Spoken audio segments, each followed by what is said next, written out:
جو مقام میں نے تلاوت کیا ہے اس میں اللہ تعالیٰ نے فرمایا کہ یا ایھا النبی انا ارسلناک شاہدا ومبشرا ونذیرا، اے محبوب علیہ السلام ہم نے آپ کو گواہ بنا کے بھیجا، ہم نے آپ کو خوشخبری دینے والا بنا کے بھیجا، ہم نے آپ کو ڈر سنانے والا بنا کے بھیجا، حضور گواہ ہیں۔ نبی اکرم صلی اللہ تعالیٰ علیہ وسلم تو قیامت کے دن انبیاء علیہ السلام پر بھی گواہی دیں گے کہ انہوں نے تبلیغ دین فرمائی۔ حضور علیہ السلام ہمارے سب سے بڑے گواہ ہیں، حضور ہمارے لیے شفاعت کریں گے، نبی پاک علیہ السلام اللہ کی بارگاہ میں ہمارے لیے عرض گزار ہوں گے۔ حضور فرماتے ہیں قیامت میں نبیوں کے لیے ممبر بچھائے جائیں گے اور سارے ممبروں پر بیٹھیں گے، میرا خالی ہوگا۔ حضور آپ کا کیوں خالی ہوگا؟ فرمایا میں سجدے میں جا کے امت کی شفاعت کی دعا جو کر رہا ہوں۔ اعلیٰ حضرت رحمت اللہ علیہ فرماتے ہیں پیش حق مجدہ شفاعت کا سناتے جائیں گے، اور یہ لفظ آپ عام سنتے ہیں پر اس پر غور تو کریں، کیا فرماتے ہیں؟ کہتے ہیں پیش حق مجدہ شفاعت کا سناتے جائیں گے، آپ روتے جائیں گے، اللہ کی بارگاہ میں روئیں گے حضور ہمارے لیے، آپ روتے جائیں گے پر ہم کو ہنساتے جائیں گے، آپ روتے جائیں گے ہم کو ہنساتے جائیں گے، اور باغ جنت میں محمد صلی اللہ علیہ وسلم، باغ جنت میں محمد مسکراتے جائیں گے، پھول رحمت کے گریں گے ہم اٹھاتے جائیں گے، اور پھر فرماتے ہیں وسعتیں دی ہیں خدا نے دامن محبوب کو، جرم کھلتے جائیں گے۔ ایسا نہیں ہے کہ ہمارے جرم نہیں کھلیں گے، لیکن وہ ایسے گواہ ہیں، ایسے شفیع ہیں، ایسے کرم کرنے والے ہیں کہ جرم کھلتے جائیں گے پر وہ چھپاتے جائیں گے۔ پھر فرمایا حضور گواہ ہیں اور خوشخبری دیتے ہیں، ڈر سناتے ہیں۔ ایمان کیا ہے؟ اللہ تعالیٰ کا خوف رکھنا اور اتنا رکھنا جتنا رکھنے کا حق ہے، اور خدا کی رحمت سے امید رکھنا اور اتنی رکھنا کہ جتنا رکھنے کا حق ہے۔ خوف اور ڈر کی درمیانی کیفیت کا نام ایمان ہے۔ نبی پاک علیہ السلام نے اللہ کی رحمت کی خوشخبری بھی دی ہے اور اس کے عذاب کا ڈر بھی سنایا، لیکن خوشخبریاں سرکار نے زیادہ دی۔ میں اور آپ جس معاشرے میں رہتے ہیں نا، اس معاشرے میں خوشخبریوں کا رواج نہیں ہے، خوشخبری کو ہم زیادہ پسند نہیں کرتے، پاکستانی بالخصوص۔ ہمیں کچھ زیادہ خطرناک بات سنائی جائے تو زیادہ توجہ ہوتی ہے، اور ہمارے یہاں چونکہ مزاج بن گیا ہے ڈھونڈ ڈھونڈ کے ایسی باتیں لانے کا جو بڑی کمزور ہیں، جن میں مایوسی پھیلے، اس کا آپ نتیجہ دیکھ لیں۔ ہمارے بچے کس طرح وطن چھوڑ کے جا رہے ہیں، کس طرح دعائیں کرا رہے ہیں کہ میں نے بھی کاغذات جمع کرا دیے، میرے لیے بھی دعا کریں، میں بھی جا رہا ہوں۔ آپ نے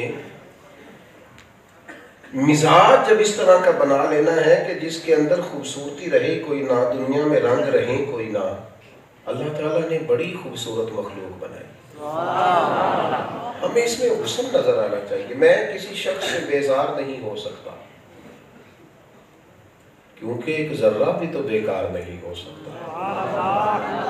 اللہ نے سجایا ہے، سنوارا ہے، الذی خلقک فسواک فعدلک فی ای صورت ما شاء رکبک، اس نے سجایا ہے، سنوارا ہے، بنایا ہے جیسا چاہا، اس طرح کا اس نے تخلیق فرمایا ہے۔ تو خوبصورتیاں تلاش کریں، ہاں کوئی بدعقیدہ نہ ہو، اس کے نظریات کے اندر خرابی نہ ہو، باقی آپ لوگوں میں حسن تلاش کریں، خیر تلاش کریں، کہیں فروغ کا مسئلہ ہو اس میں گنجائش نہیں۔ لیکن میرے عزیز اس قدر زیادہ بدگمانیاں اور اس قدر زیادہ مایوسیاں اور ایسے بات کرنا جیسے دنیا میں کوئی بندہ اچھا رہا ہی نہیں، ایسے بات کرنا جیسے دنیا میں خیر رہی نہیں، یہ رسول کریم کی امت ہے، یہ وہ لوگ ہیں جنہیں رب فرماتا ہے کنتم خیر امتی، جنہیں اللہ کہتا تو سب سے بہترین لوگ ہیں، تمہیں وہ سونے نہیں لگتے، تمہیں اچھے نہیں لگتے. بہترین لوگ ہیں دنیا میں وہ نبی پاک کے غلام ہیں، بہترین.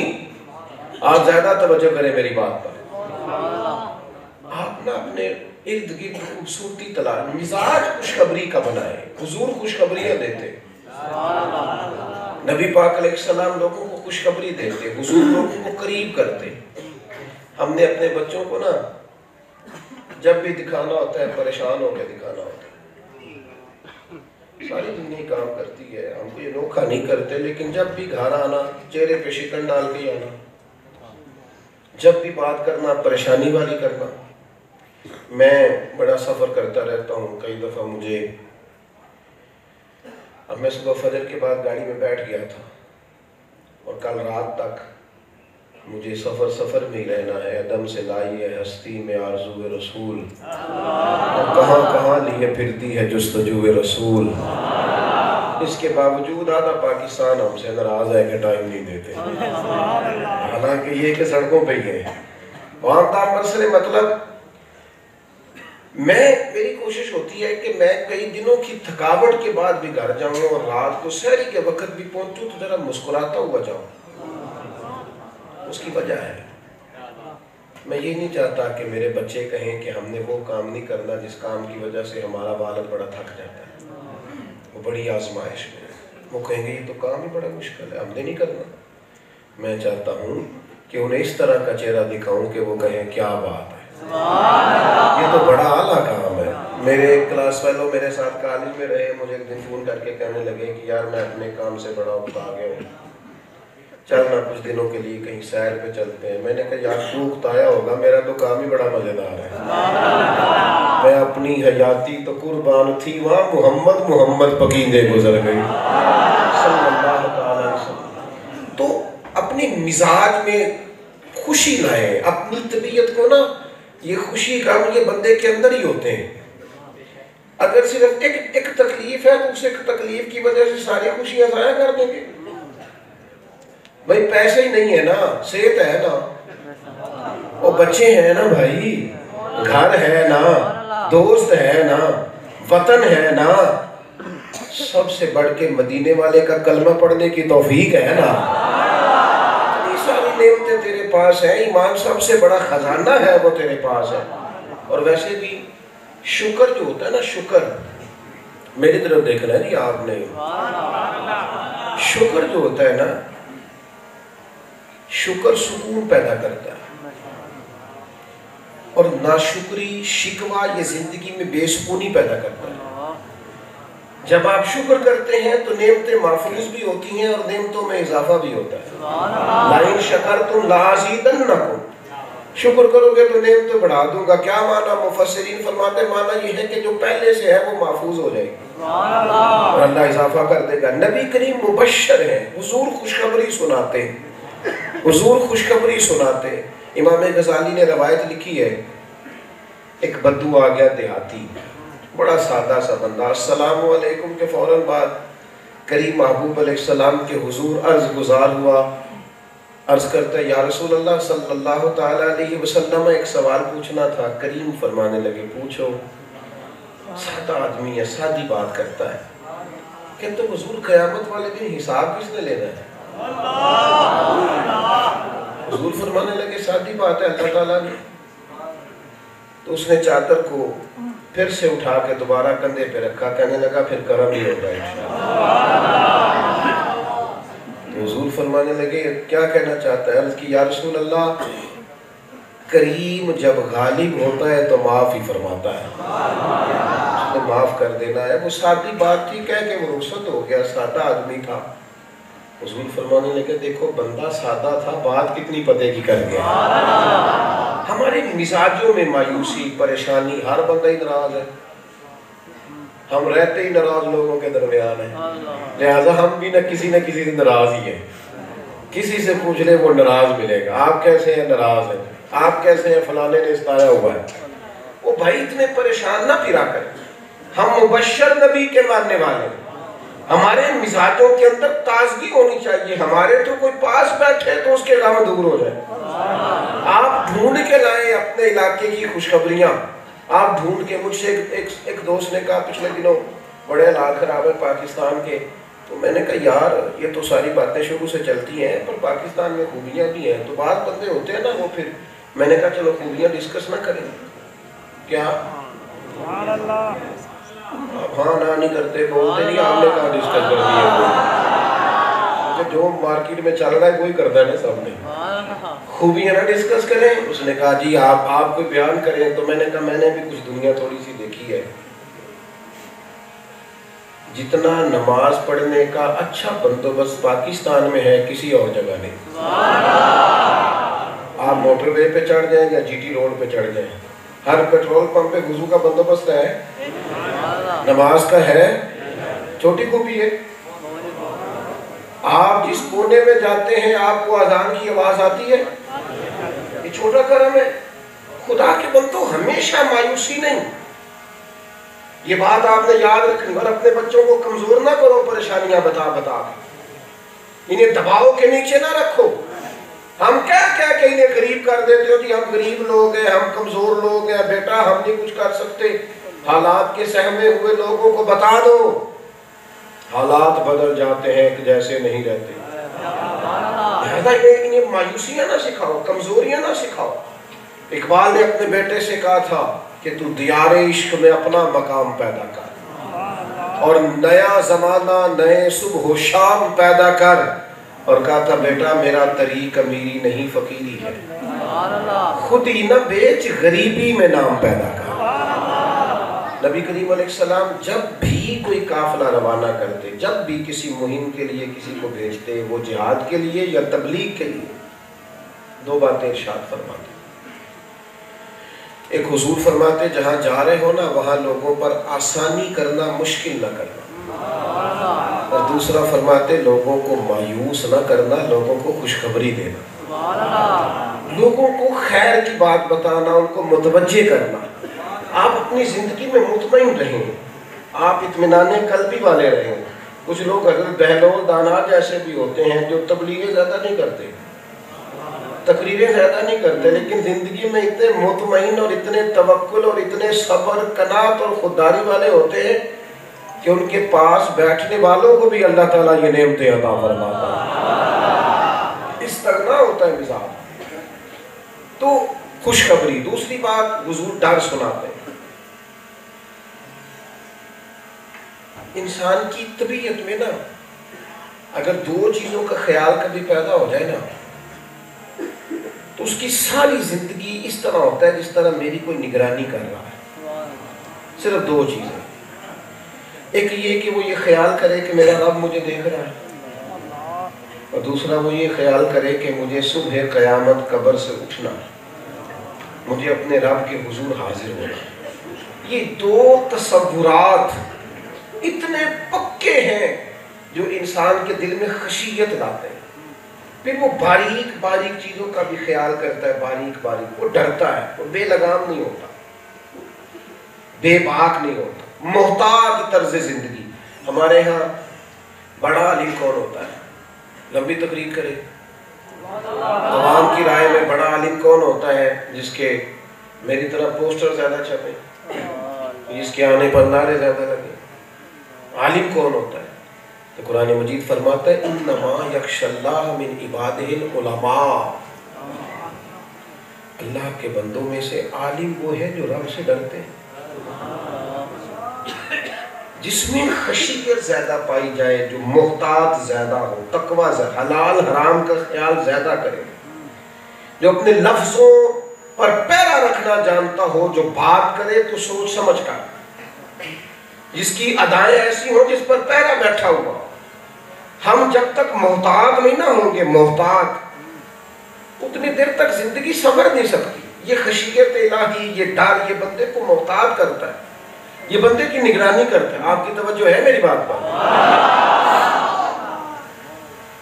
بڑی سادی سی بات ہے، کلاس میں کوئی بیٹھا، استاد بیٹھا ہو تو بچوں کی سوچ اور ہوتی ہے، اور استاد نہ ہو تو بچوں کی سوچ اور ہوتی ہے۔ ہم مدارس میں اور اداروں میں، یونیورسٹیز میں، کالجز میں اور سکولز میں کیا کرتے ہیں؟ ایک ٹیچر نہیں آیا نا، اور کیا بچوں کو کھلی چھٹی نہیں دی جاتی؟ اساتذہ یا محتمین یا ناظم تعلیمات یا جو بھی ادارے کا بڑا ہو وہ کہتا ہے یار اس کلاس کو ذرا اپنے پاس دوسرے استاد کے پاس بٹھا دو تاکہ شور نہ کرے.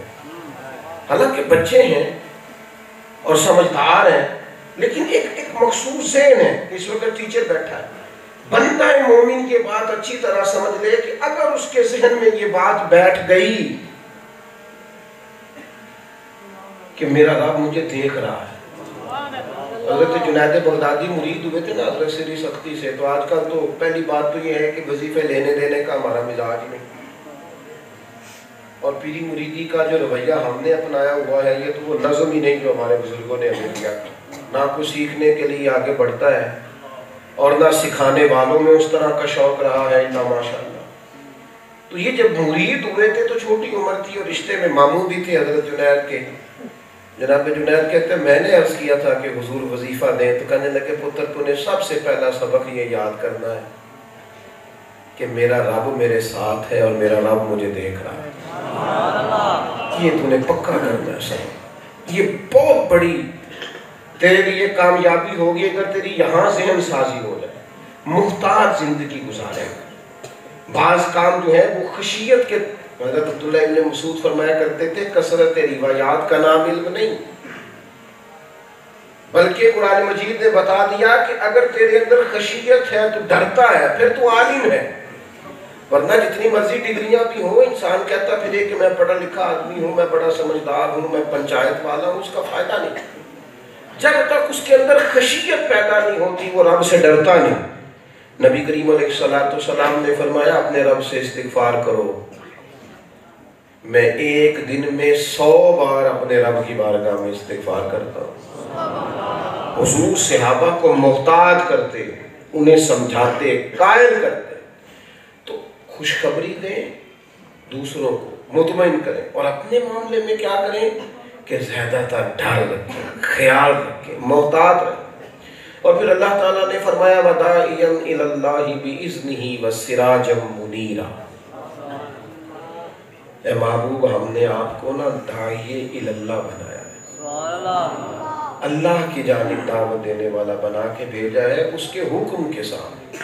وَسِرَاجًا مُنِيرًا، اور چمکتا ہوا آفتاب بنا کے بھیجا. نبی پاک علیہ السلام نے ہمیں بتایا ہے حضور داعیے اللہ ہے، تو نبی پاک علیہ السلام نے نا اللہ تعالیٰ کی معرفت اس کے بندوں کو دی. دنیا میں سب سے زیادہ پریشان، بے چین اور مضطر وہ شخص ہوتا ہے جو اپنے آپ کو جانتا پہچانتا ہے. آپ میری بات پر توجہ فرمائیں. اب تو ماشاءاللہ ہمارے دوستوں نے اڑنے والا کیمرہ بھی ذرا روک دیا ہے. زیادہ پریشان تو نہیں کسی بات سے آپ کو، جو نہیں بولتے وہ ہے تھوڑے بہت. نعرہ تکبیر، نعرہ رسالہ، نعرہ خلافت، نعرہ حیدری، نعرہ وصیت، دور ختم نبوت زندہ باد زندہ باد. سنیں جی سنیں، اللہ خوش رہے. کیمرے شیمرے آنے لگ گئے. یہ ویسے مذہبی محفلوں کی اتنی بڑی ضرورت نہیں، ہم کو سیاسی جلسہ کر رہے ہیں. ہم نے کون سا جماعت کے سربراہ کو دکھانا ہے کہ میں MNA کا امیدوار دینے بندے لے کے آیا. ہمارا تو لینا دینے کی کوئی فوٹو بھی نہ آئے تو کام چلتا.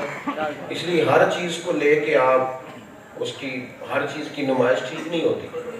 بس کسی حد تک کی چیزیں بہتر رہتی ہیں، زیادہ ہو جائے تو اوور لگنے لگتی ہے، یہ نامناسب کام ہے. بس کسی بھی کام میں اعتدال ضروری ہے. اتنا نہ پریشان ہوا کرے کیمروں. ابھی بھی دیکھیں میں کتنی دور سے آیا ہوں، بندے کیمرہ دیکھ رہے ہیں، مجھے نہیں دیکھ رہے.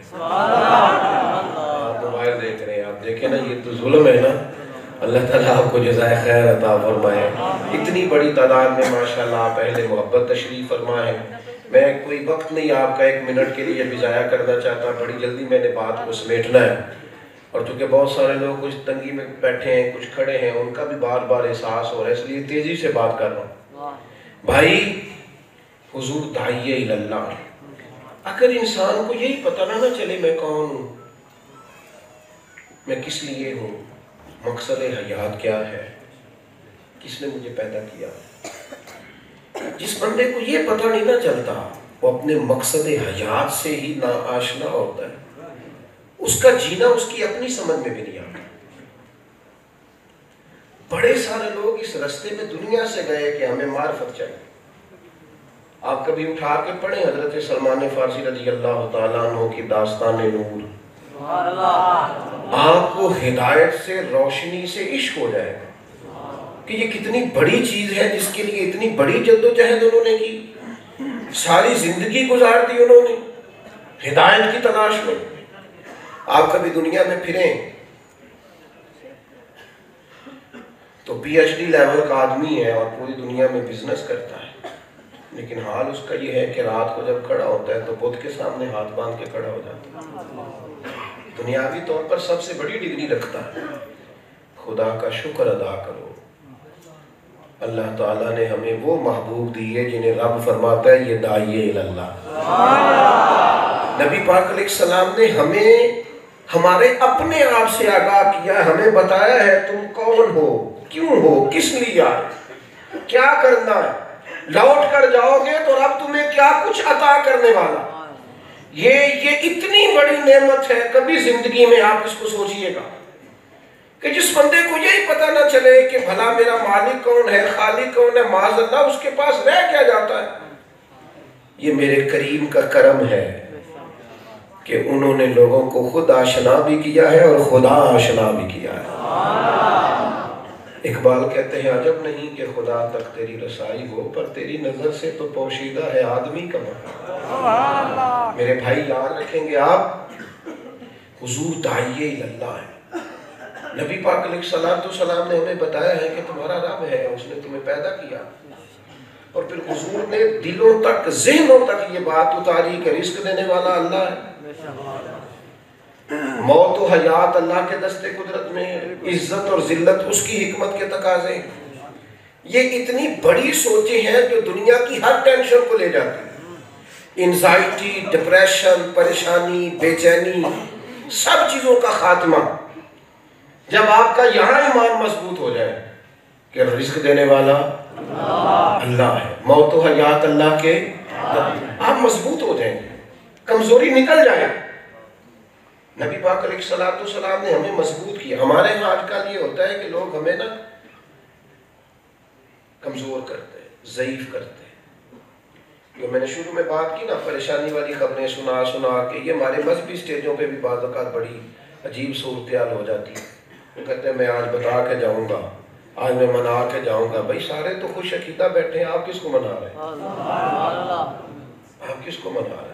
آپ ان کو خیر کی بات بتائیں۔ ہاں جب کبھی کسی سے آپ کا مباحثہ ہوگا، گفتگو ہوگی، کسی ایسے آدمی کے آپ پاس بیٹھیں گے جو کسی بدعقیدگی کا شکار ہے تو آپ بات کیجیے گا، لیکن تقریریں چمکانے کے لیے آپ اس طرح کی باتیں نہ کریں جس سے آپ بعض لوگ سوال کھڑا کر کے جواب دینا چاہتے ہیں اور ایسا سوال کھڑا کر دیتے ہیں جو مزید الجھا دیتا ہے۔ آپ انسانی ذہن کی سطح کے مطابق کلام کریں، الجھائے نہیں۔ ہم پیر صاحب کے پاس گئے تھے کہ وہ دعا کریں گے، تو وہاں جانے سے تو ایمان کی مضبوطی ملنی چاہیے تھی۔ انہوں نے جاتے ہی تویز آگے کی دکان کھولی ہوئی، وہ کہنا تینوں کسی نے کچھ کیتا ہے۔ او خدا کے بندے، تو اللہ سے ڈر، تو اس کے ذہن کو شک سے بھر رہا ہے، کو ڈبل مائنڈڈ کر رہا ہے، اسے تکلیف دے رہا ہے۔ دنیا میں سب سے زیادہ پریشان وہ شخص ہوتا ہے جو ذہنی طور پر انتشار کا شکار ہو جاتا ہے، بدگمانیوں میں چلا جاتا۔ اللہ کے بندے کی شان یہ ہے توکل مضبوط کرے، رب پر بھروسہ مضبوط کرے۔ نبی کریم داعیہ اللہ ہے، حضور نے لوگوں کو چٹان کی طرح بنا دیا، ساری کمزوریاں ختم ہو گئی لوگوں کے ذہنوں سے، ہر چیز ہٹ گئی، لوگ طاقتور ہو گئے۔ وہ 313 میدانوں میں نکلے اور ہزاروں کے لشکروں کو پیچھے ہٹا کے اسلام کے جھنڈے گاڑ دیے۔ آج لوگ مالی طور پر بھی طاقتور ہیں، بہت سارے اسلحہ بھی ہے، لیکن ذہنی طور پر اتنے کمزور ہیں، اس قدر بے چینی ہے، بے قراری ہے، الجھے خیالات ہیں، کچی پکی باتیں ہیں، ٹوٹتے بکھرتے خیالات ہیں۔ کیوں؟ ضعف اعتقادی ہے۔ اللہ کے رسول صلی اللہ تعالیٰ علیہ وسلم ایک سفر سے واپس آ رہے تھے، ایک جگہ پہ محبوب نے سستانے کے لیے، ذرا آرام کرنے کے لیے کچھ دیر لیٹنا چاہا۔ تو صحابہ ذرا دور دور ادبن ذرا دور دور ہٹ کے لیٹ گئے. نبی کریم صلی اللہ تعالی علیہ وسلم بھی ایک درخت کے نیچے آرام فرما ہے اور اپنی تلوار مبارک سرکار نے درخت کی ٹہنی سے لٹکا دی. ایک کافر آیا, اس نے سرکار کی تلوار مبارک کو اتارا, حضور پر تان دیا. سرکار آرام فرمائے, پر حضور فرماتے میری آنکھیں سوتی ہیں, دل میرا جاگتا ہے. نبی پاک علیہ السلام نے مقدس آنکھوں کو کھولا تو وہ حضور کی بارگاہ میں کیا بات کرتا ہے, بڑی جرأت سے, جو کہ تلوار اس کے ہاتھ میں تھی, یہاں کوئی اسلحہ نہیں تھا, ظاہری طور پر کوئی آدمی قریب نہیں تھا. اب جب کوئی آدمی ہتھیار اٹھا لے اور سامنے والا نہتا ہو تو پھر وہ اپنے لہجے میں بات کرتا ہے. اس نے بھی وہی رنگ اپنایا, کہنے لگا بتائیے اب آپ کو کون بچائے گا. یہ مقام ہے جہاں انسان کو پتہ چلتا ہے کہ اس کے یہاں اس کے نظریات کام آتے ہیں. نظریات یہاں وہ جس عقیدے کا ہوتا ہے وہ عقیدہ نکھر کے باہر آتا ہے. یعنی گھر میں آپ سو رہے تھے, مثال دے رہا ہوں آپ کے لیے اور اپنے لیے بلا مثال و بلا تشبیہ سمجھانے کے لیے, تو چھت پہ کسی چیز کے بجنے کی آواز آنے لگی, شور ہونے لگا, کوئی چیز کسی چیز سے ٹکرانے کی آواز آتی ہے, تو وہ چاہے چھت پہ بلی ہو, لیکن وہ بعض لوگ ایسے ہوتے ہیں کہ اتنا ڈر جاتے ہیں کہ تکیے کے نیچے سے موبائل بھی نہیں نکلتا, پتہ نہیں کیا ہو گیا. اور راستے میں کوئی بندوق والا راستہ روک لینا بیچارہ, شاید اس نے خود بھی راستہ ہی چنا ہو, لیکن وہ اتنی آزمائش ہو جاتی ہے کہ بعض لوگوں کی حالت ہی اور ہو جاتی ہے. یہ جو کمزوری ہے نا, کمزوری, اقبال کہتے ہیں کہ زوال بنتا ہے مومن کا بے زری سے نہیں. تیری کمزوری اس لیے نہیں کہ تیرے پاس زر نہیں, مال نہیں, بات کچھ اور ہے. تیرے ذہن کو کمزور کر دیا گیا ہے. نظریاتی طور پر کتنے اسلامی ممالک ہیں, آپ یقین کریں جرأت سے بات بھی نہیں کر پا رہے کہ ہم فلسطین کے حق میں صرف بات کریں جرأت سے. او خدا کے بندو, دنیا کا کمزور وکیل بھی جب اپنے موکل کے حق میں بات کرتا ہے تو بات تو دلیری سے کرتا ہے. مقدمہ جیتنا ہارنا تو بات کی بات ہے, تم نے تو بات بھی دلیری سے نہیں کی, لیکن سبب کچھ اور ہے جس کو تو خود سمجھتا ہے. ہمارے اندر کمزوری آ گئی ہے بھائی, اور یہ ہم اپنی آنے والی نسلوں میں بھر رہے ہیں. جب ہم اندر سے کنڈی لگا کے کہتے ہیں نا بیٹا وہ بار ظلم جس پہ ہونا ہونے دے, وہ ہمارا مسئلہ نہیں ہے, اس سے ظالم مضبوط ہو جاتا ہے, وہ اکیلا اکیلا کر کے لوگوں کو مارتا ہے. میرے عزیز یہ مقام ہے. دیکھیں بڑی مہربانی جی, آپ بات سنیں, اللہ آپ کو جزا دے. بس بات سمیٹنے لگے. ظاہر ہے میں نے عرض کیا تھا نا, بعض لوگ تھوڑی تکلیف میں کھڑے ہیں, اللہ تعالیٰ آپ کو اور برکت دے. آپ بڑی محبت سے آئے اور بہت بڑی تعداد میں ہیں, اللہ تعالیٰ ایک ایک پہ اپنی کروڑہا رحمتوں کا نزول فرمائے. اور میں ایک اور دعا بھی کرنے لگا ہوں, پھر میرا خیال ہے آپ زیادہ مطمئن ہو جائیں گے. اللہ کرے جو کسی مشکل میں کھڑا ہے اسے اللہ تعالیٰ اور زیادہ اجر عطا کرے. چلیں گے, خوش ہو گئے آپ لوگ. آپ توجہ فرمائیں.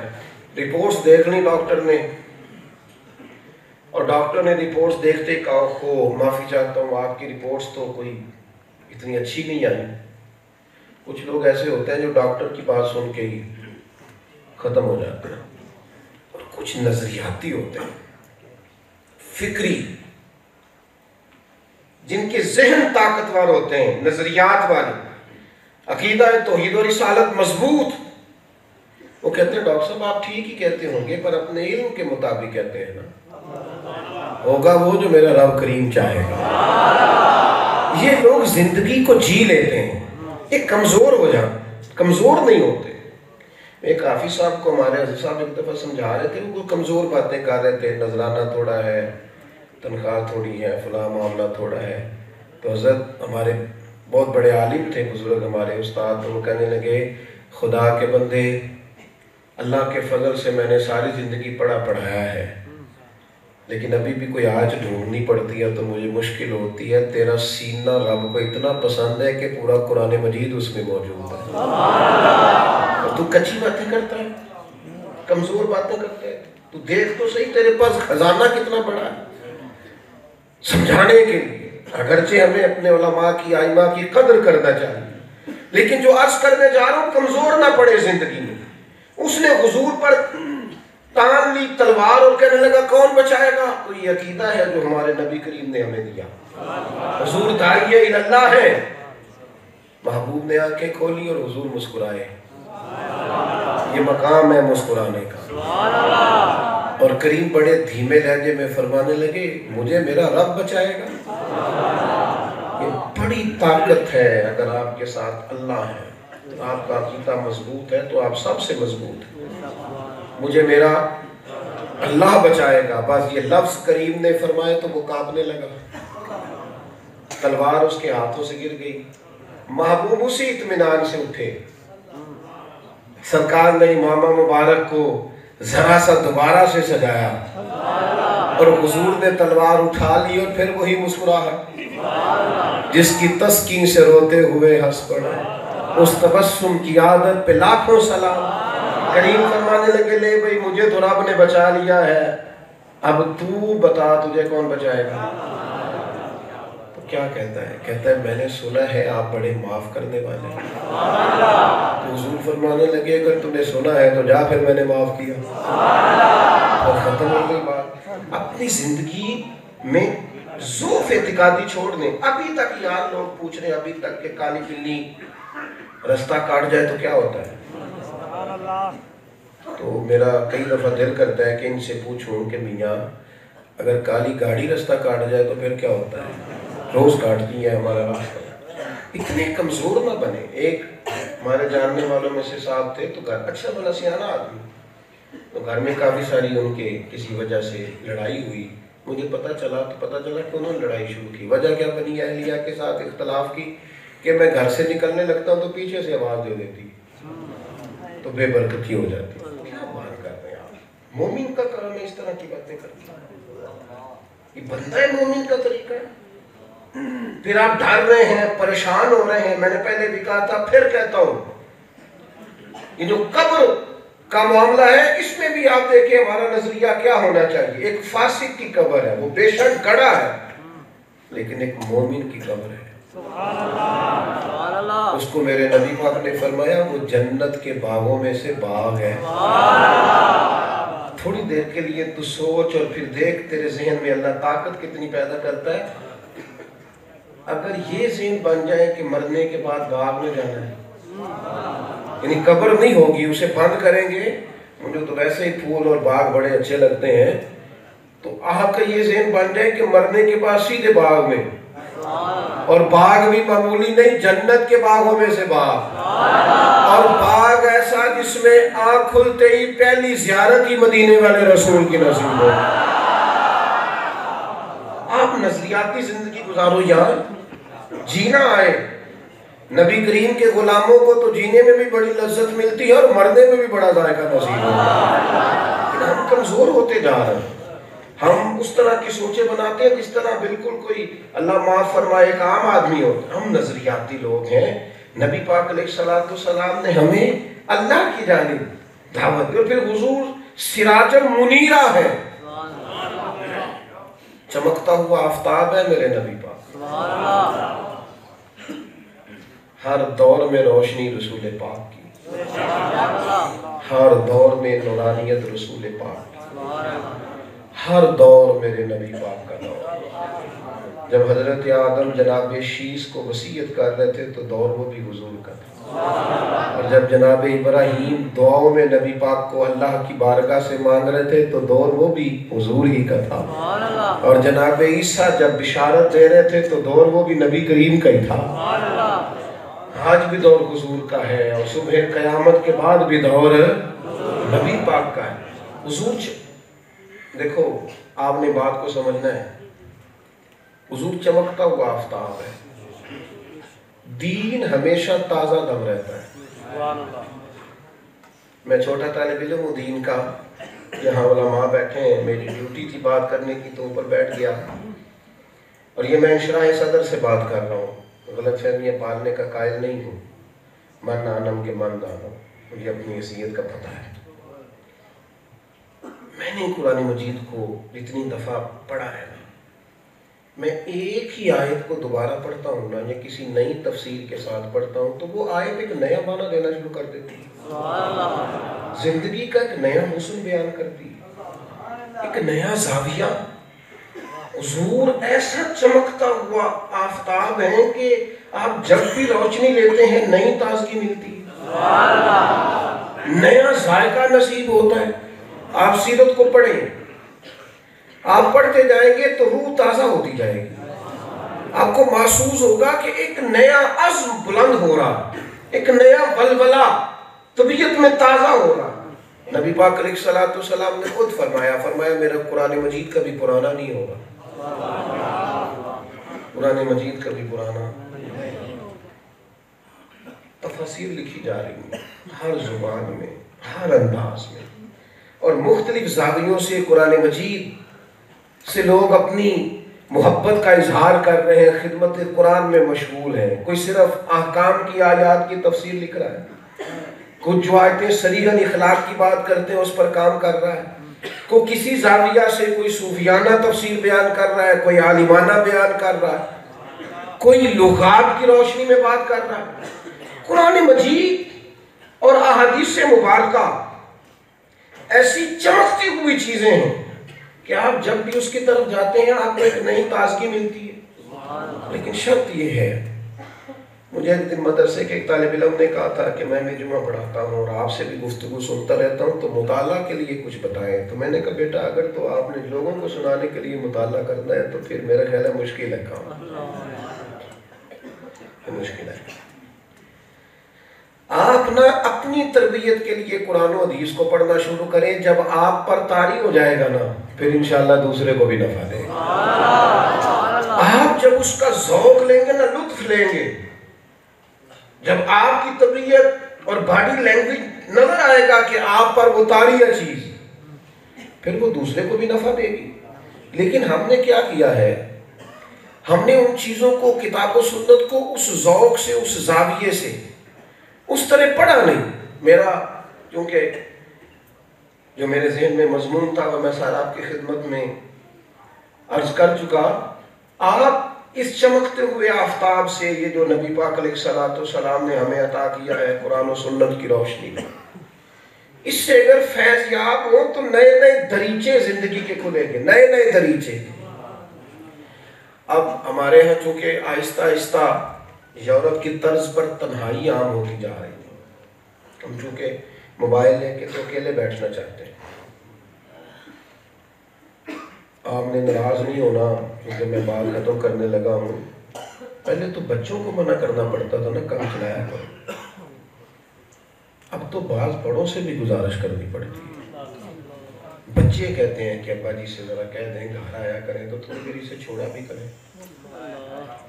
اب تو بزرگوں کو آپ کسی بھی چیز کا جب استعمال اس طرح کا کر لیتے ہیں کہ وہ آپ کو باقیوں سے کاٹ دے تو وہ بذات خود تکلیف کا سامان ہے۔ ہم چونکہ کتاب و سنت سے اس طرح جڑ نہیں رہے، مزاج نہیں، ہم تنہا رہنا شروع ہو گئے، تو اس کا نتیجہ کیا نکلا ہے کہ مزاج تنہائی پسند ہے، معاشرتی زندگی میں مسائل آ رہے ہیں۔ میں ایک ریسرچ دیکھ رہا تھا، اب یورپ کے تو بعض ممالک کے اندر وہ کہتے ہیں بچی اور بچے کو شادی کرنے سے پہلے بعض تربیتی کورسز کرائے جائیں، انہیں کہا جائے کہ کسی اور نے بھی زندگی میں آنا ہے، وہ تو بڑے تنہائی پسند ہے، کسی کو برداشت بھی نہیں کرتے، ان کا ذہن تیار کیا جائے۔ اور بڑا کچھ لکھا جا رہا ہے، جس گھر کے اندر ازدواجی زندگی ڈسٹرب ہوتی ہے وہ سارا گھر ڈسٹرب ہو جاتا ہے، اور جس میں میاں بیوی کا اتفاق رہتا ہے وہ گھر بڑا حسین رہتا ہے۔ آپ ساری چیزیں پڑھ لیں، تمام اقوال ڈھونڈ لیں، نفسیات کے لوگوں کو بھی پڑھ لیں، پر قرآن مجید کا ایک جملہ ہن لباس لکم وانتم لباس لہن، مرد عورت کا لباس ہے اور عورت، ایک جملہ۔ آپ ساری وہ فلسفہ اٹھا کے لے آئیں، لیکن آپ کو محبوب کے چمکتے ہوئے آفتاب سے وہ فیض ملے گا کہ طبیعت تازہ ہو جائے گی۔ یہ کوئی کہہ ہی نہیں سکتا جو قرآن نے کہہ دیا ہے کہ مرد عورت کا لباس ہے اور عورت مرد کا لباس ہے۔ تین باتیں مفسرین نے کی ہیں یہاں۔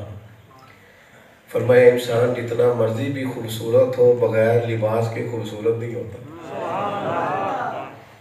وہ آپ یہ ٹوپی ماما پہننے والا آدمی تو خالی سر سے ٹوپی اتار دے تو اچھا نہیں لگتا، آپ لباس سے اچھے لگتے ہیں۔ دوسری بات یہ کہ جسم پہ جتنے بھی عیب ہوتے ہیں لباس کی وجہ سے چھپ جاتے ہیں۔